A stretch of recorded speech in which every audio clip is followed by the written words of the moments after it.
Songadh highway પર Skoda car અને ટેમ્પા વચ્ચે ટક્કર. સદનસીબે મોટી જાનહાનિ ટળી. સોનગઢ નજીક આવેલ ટોલનાકા પાસે આજે એક ગંભીર માર્ગ અકસ્માત સર્જાયો હતો, જેમાં બે વાહનો સામસામે અથડાતા અફરાતફરીનો માહોલ સર્જાયો હતો. આ ઘટનામાં એક ટેમ્પો પલટી મારી ગયો હતો, પરંતુ સદનસીબે કોઈ જાનહાનિ થવા પામી નથી. પ્રાપ્ત વિગતો અનુસાર એક ટેમ્પો નંબર GJ19Z1981 સોનગઢના માંડલ ટોલનાકા પાસેથી પસાર થઈ રહ્યો હતો. તે જ સમયે પાછળથી પૂર ઝડપે આવી રહેલી એક સ્કોડા કાર નંબર GJ05GX4145ના ચાલકે અચાનક પોતાના વાહન પરથી કાબૂ ગુમાવ્યો હતો.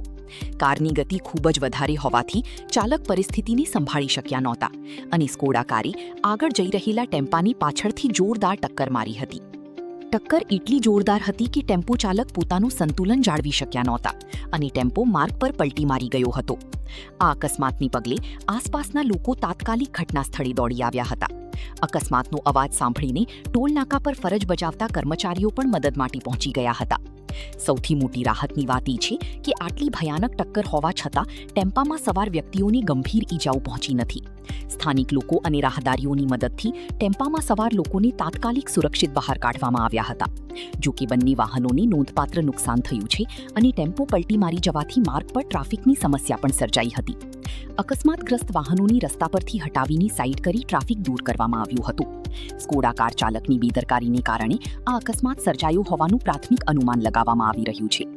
આ ઘટનાએ ફરી એકવાર હાઈવે પર વાહન ચલાવતી વખતે સતર્ક રહેવાની અને ગતિમર્યાદાનું પાલન કરવાની જરૂરિયાત પર ભાર મૂક્યો છે.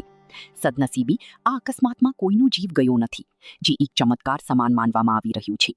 પોલીસ દ્વારા વાહન ચાલકોની અપીલ કરવામાં આવી છે કે તેઓ મુસાફરી દરમિયાન ગતિ પર નિયંત્રણ રાખે, જેથી આવી દુર્ઘટનાઓ ટાળી શકાય.